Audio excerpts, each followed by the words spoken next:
بسم اللہ الرحمن الرحیم، السلام علیکم۔ آج بارش نے تباہی مچا دی ہے۔ پچھلے 12 گھنٹے سے لگاتار جس طرح بارش جاری ہے، اس وقت تازہ ترین کیا صورتحال ہے راولپنڈی، جیلم، اٹک،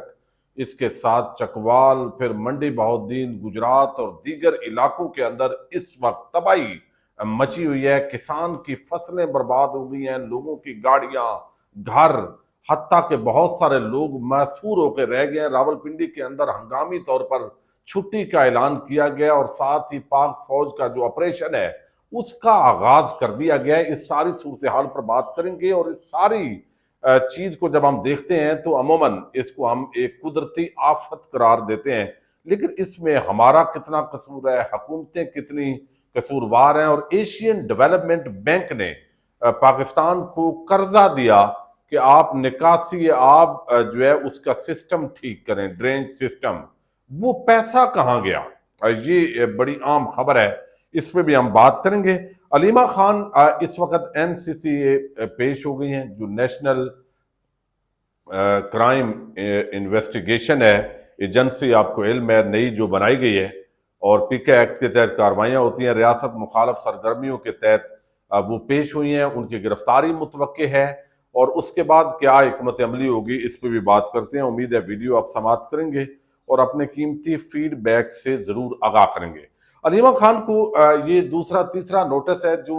NCCA کی طرف سے بھیجا گیا ہے، اور بنیادی طور پر آپ کو علم ہے جب عمران خان کا پیغام اڈیالہ جیل سے باہر آتا ہے تو وہ اپنی بہنوں سے مکمل معلومات لینے کے بعد وہ اس کو بیان کرتی ہیں،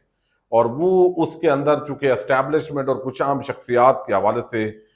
جو بیان ہوتا ہے وہی وہ باہر آ کے بیان کر دیتی ہیں، تو لازمی بات ہے اس سارے معاملے پر جو ہے وہ بہت جگہوں پہ پریشانی بھی ہوتی ہے۔ تو اب یہ NCCA جو ہے اس نے علیمہ خان کو آج 17 جولائی ابھی 11:30 بجے لاہور دفتر ہے گلبرگ 2 کے اندر وہاں بلایا۔ وہ ذاتی حیثیت کے اندر آج اس کے اندر پیش ہو گئی ہیں۔ اب اس وقت ان سے جو سوالات کیے جائیں گے وہ اس کا دفاع کریں گی، لازمی بات ہے، لیکن ذرائع یہ دعویٰ کر رہے ہیں کہ ان کو آج یا اگلی پیشی 1-2 پیشیوں پر گرفتار کر لیا جائے گا، چونکہ یہ سلسلہ تو اسی طرح جاری رہے گا جیسے ابھی 2 دن پہلے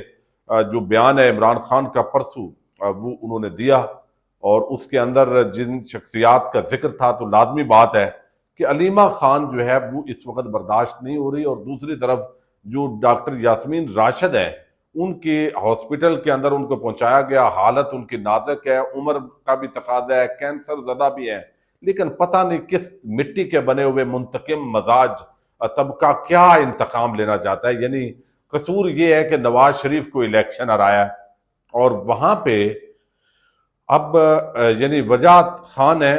جرنلسٹ ہیں، انہوں نے کہا کہ بہتر ہوگا کہ ڈاکٹر یاسمین راشد کو رہا کر دیں، چونکہ یہ عام خاتون نہیں، یہ لاہور کی ماں ہے، اور اگر اس کو اونچ نیچ ہو گئی تو آپ کے لیے آسان کام نہیں ہوگا۔ لیکن بہرحال جو یہ مطلب ہے جس کماش کے لوگ اس وقت ہیں ان کو کوئی اس بات کی ٹینشن نہیں ہے کہ جو بھی ہو وقتی طور پہ انہوں نے اقتدار انجوائے کرنا ہے۔ لیکن علیمہ خان کو گرفتار کرنے کے بعد پارٹی گنڈا پور صاحب اور باقی وہ تو مطمئن ہوں گے، چونکہ بشرا بی بی کی گرفتاری بھی عمران خان یہ سمجھتے ہیں کہ ان کے جو عام پارٹی کے رہنما ہے ان کی کارستانی ہے، ان کی حرکتوں کی وجہ سے وہ دوبارہ اندر گئی ہیں، تو علیمہ خان بھی اب برداشت نہیں ہے تو وہ بھی چلی جائیں گی، لیکن ان کی باقی جو 2 بہنیں ہیں متبادل کے طور پر وہ کام کریں گی، اور یہ خاندانی جو اس وقت شخصیات ہیں انہوں نے یہ معاملہ پورا جو ہے وہ طے کر لیا۔ اچھا، اب میں آپ کے سامنے ایک بات رکھتا ہوں۔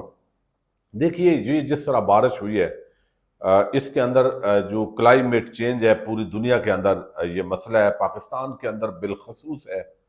اور یہ ہمیں توقع تھی کہ اس مرتبہ بارش زیادہ ہوگی،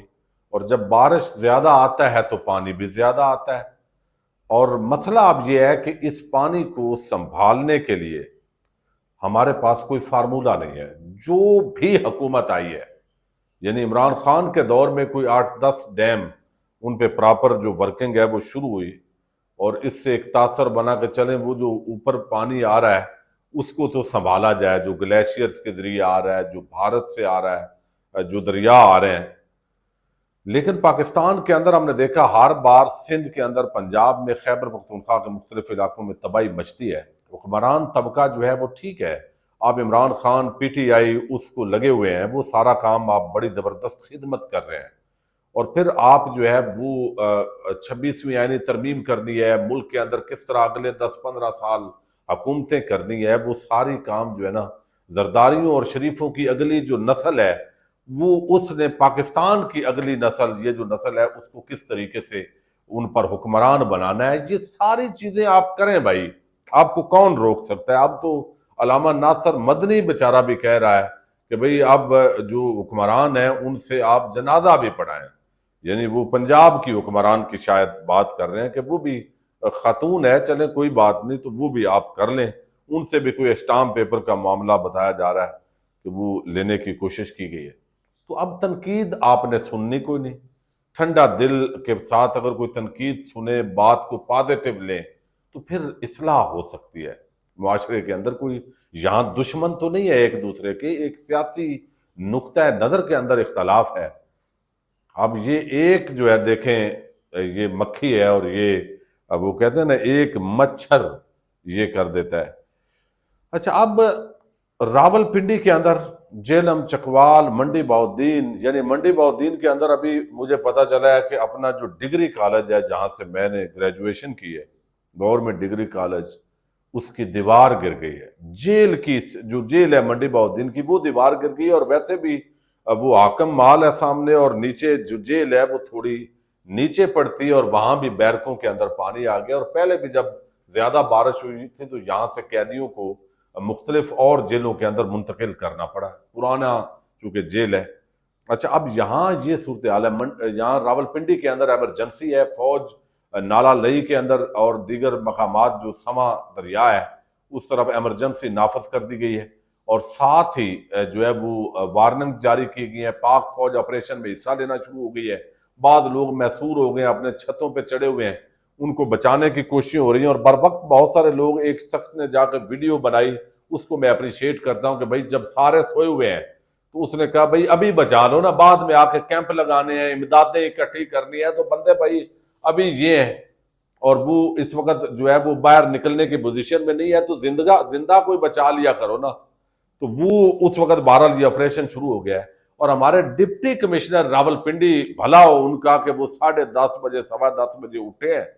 جیسے بھی میں ٹویٹر کے تحت پتہ نہیں 7 بجے کے اٹھے ہوں، ان کو اچانک خیال آیا کہ چھٹی کر دیتے ہیں۔ او بھائی 10 بجے تو جس نے جہاں جانا ہے وہ پہنچ گیا ہے، اب آپ نے تعلیمی اداروں کی اور چھٹی کر کے کیا کرنا ہے؟ کوئی آپ کو پتا جو تھا، این ڈی ایم اے ابھی مزید بتا رہا ہے، ابھی بارش کا سلسلہ اگلے اگر 2-4 گھنٹے جاری رہتا ہے تو بہت جگہوں پہ نہ، یعنی اس وقت آپ دیکھیں ہماری جو چاول کی فصل ہے وہ ڈوب گئی ہے، اور یعنی ان علاقوں کے اندر، یعنی حافظ آباد اور آگے پنڈی بھٹیاں اور آگے جو علاقے ہیں وہاں پانی اس لیول پہ کھڑا ہوا ہے کہ لوگ، یعنی مطلب ہے وہ الگ زمین بہت پانی کھینچتی ہے، گجرات، گجرانوالا، تو یہ حالات ہیں۔ لیکن حکمرانوں کی میں ترجیحات آپ کے سامنے رکھ رہا ہوں۔ یہ قمبر زیدی صاحب جرنلسٹ ہیں، انہوں نے ڈان یا دی نیوز کا ایک اخبار کا جو ہے نا وہ بھیجا ہے، اور یہ پبلک اکاؤنٹس کمیٹی کے اندر باضابطہ اس کی ساری ڈیٹیل بھی سامنے آئی تھی، اور وہ یہ ہے کہ آپ اندازہ کریں کہ ایشین ڈیولپمنٹ بینک نے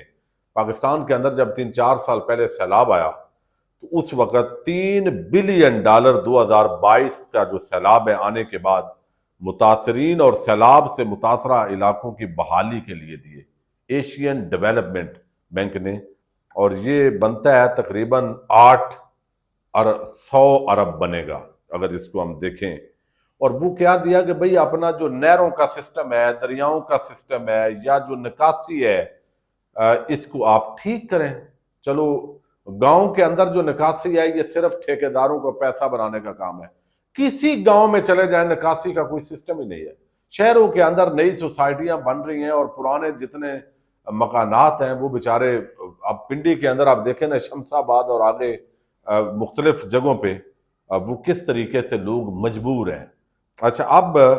یہاں پہ وہ جو ڈرینج سسٹم کے لیے پیسہ یعنی دیا گیا ایشین ڈیولپمنٹ بینک نے، اور پاکستان کے حاتم تائیوں نے وہ پیسہ آگے دیا ہے اٹھا کے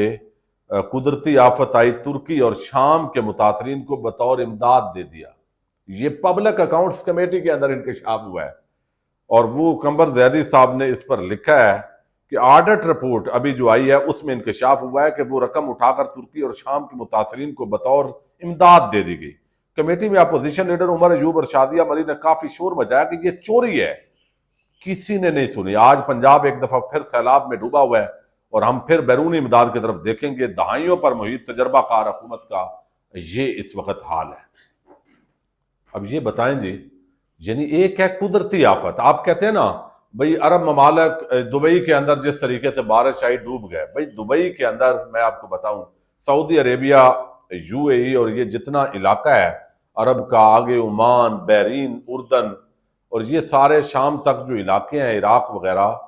یہاں سال میں 1 2 3 مرتبہ بارش ہوتی ہے، کہیں 1 بار 2 بار 3 بار، اور یہ وہ لوگ جو میری ویڈیو سنتے ہیں وہ اس کی تائید کریں گے۔ اب عربوں کے یہ پہلے، اب یہ بھی بارشوں کا سلسلہ کچھ بہتر ہوا ہے، یعنی پہلے یہ بارش بھی سال میں 1 آدھ مرتبہ بھی نہیں آتی تھی، تو اس وقت انہوں نے اس چیز پہ وہ توجہ نہیں دی کہ یہ پانی پھر بھی ہمارے سے بہتر ہے سسٹم، 1 2 گھنٹے کے بعد خالی ہو جاتا ہے، تو ڈرینج سسٹم جو ہے اس طریقے سے انہوں نے نہیں بنایا۔ اس وجہ سے آپ کو نظر آیا نیو یارک کے اندر بھی بھائی ایک دفعہ اگر اکٹھی بارش آئے تو پانی رک جانا، یہ ایک فطری بات ہے، یعنی چلیں وہ رک جاتا ہے، ساتھ ساتھ جو ہے وہ جا رہا ہے، لیکن اس کا رکے رہنا اور آگے کوئی انتظام ہی نہ ہونا، مکانوں میں اس طریقے سے داخل ہو جانا، یہ ناقابل فہم ہے۔ اور یہ اس کے جو نئی سوسائٹیاں بنتی ہیں، جو شہروں کو ہم نے کنجسٹڈ کیا ہے، یا وہ ہائی رائز بلڈنگز کا کنسیپٹ اس طریقے سے نہیں آیا، اور کچے مکانات ہیں جو ہے وہ جہاں بھی ایک دفعہ بھی حکومت آتی ہے تو وہ جو بنی ہوتی ہے نکاسی کا سسٹم اس کو ڈسٹرب کر کے نیا سسٹم آ جاتا ہے، پھر گیس والے اپنا پائپ لائن شروع کر دیتے ہیں، پھر بجلی والے اپنے کھمبے شروع کر دیتے ہیں۔ وہ بھئی دنیا جہان میں یہ تماشے نہیں ہے، بلدیہ کا یہ کام ہوتا ہے اور سارے کام وہ ایک ہی بار اپنی پلاننگ کر کے کر دیتے ہیں۔ یہاں پہ چونکہ پیسہ کھانا ہوتا ہے تو پورا ایک سسٹم فیلئر، اس کا اگر قدرتی آفت 20% کردار ہے تو آپ سمجھیں کہ 80% جو کردار ہے وہ یہاں کے حکمران طبقات جو حکومتوں میں آئے، طویل عرصہ پچھلے 40-50 سال سے انہوں نے ان چیزوں کی پلاننگ نہ ان کی آج ترجیح ہے نہ کل ہے، بس یہی ہے کہ شعیب پانی کہاں کھڑا ہے، اور وہ جس طریقے سے میمز بنتی ہیں ہم 2 دن یاد رکھیں گے اور پھر اس کے بعد یہ چیز بھول جائیں گے، کوئی نئی چیز آ جائے گی۔ تو یہ حکمرانوں کو اور طبقات کو مستقل ایک منصوبہ بندی کرنی ہے کہ ہم نے کس طریقے سے جو ہے وہ یہ سارا کام چلانا ہے۔ تو ایشین ڈیولپمنٹ بینک کا جو فنڈ ہمیں ملا تھا اپنا ڈرینج سسٹم کے، آج پہاڑوں سے یہ بارش دیکھیے، ایک ہے قدرتی آفت یہ آئی، اس کو رحمت کے اندر تبدیل کیا جا سکتا ہے اگر یہی پانی، سب سے بڑا تو مسئلہ یہ ہے کہ یہ ایک خزانہ بھی ہے، اور یہ خزانہ ہاتھ میں آتے ہوئے ہم اس کو محفوظ نہیں کر پا رہے۔ پانی کے لیے ہم نے پھر تڑپنا ہے، ادھر بھارت نے پانی بند کر دیا ہوا ہے، اور یہاں پہ ہم پانی کو سیو نہیں کر سکتے، اس کے لیے کام ہی نہیں کیا، چونکہ سڑکیں بنانی ہیں اور اس پہ چند سڑکیں بنا کے جس طریقے سے بھی پیسے کمیشن کھا کے بتانا ہے کہ ہم نے یہ کر دیا ہے، اس طرح کے کام وہ تو نظر نہیں نہ آئیں گے پورے، تو وہ نہیں کرنے۔ خدا را حکمران طبقات فارم 47 کے تحت بھی آ گئے ہیں، وہ بھائی کچھ قوم پہ رحم کرو، کوئی مستقل منصوبہ بندی کرو، اور کوئی اچھا منصوبہ پچھلی حکومتوں کا ہو تو اگلی حکومت آ کے ختم نہ کیا کرے، اور یہ کریڈٹ اور نام رکھ دینا منصوبوں کے، یہ کوئی اچھی بات نہیں ہے۔ کام عملی ہوتا نظر آنا چاہیے۔ پاکستان زندہ باد۔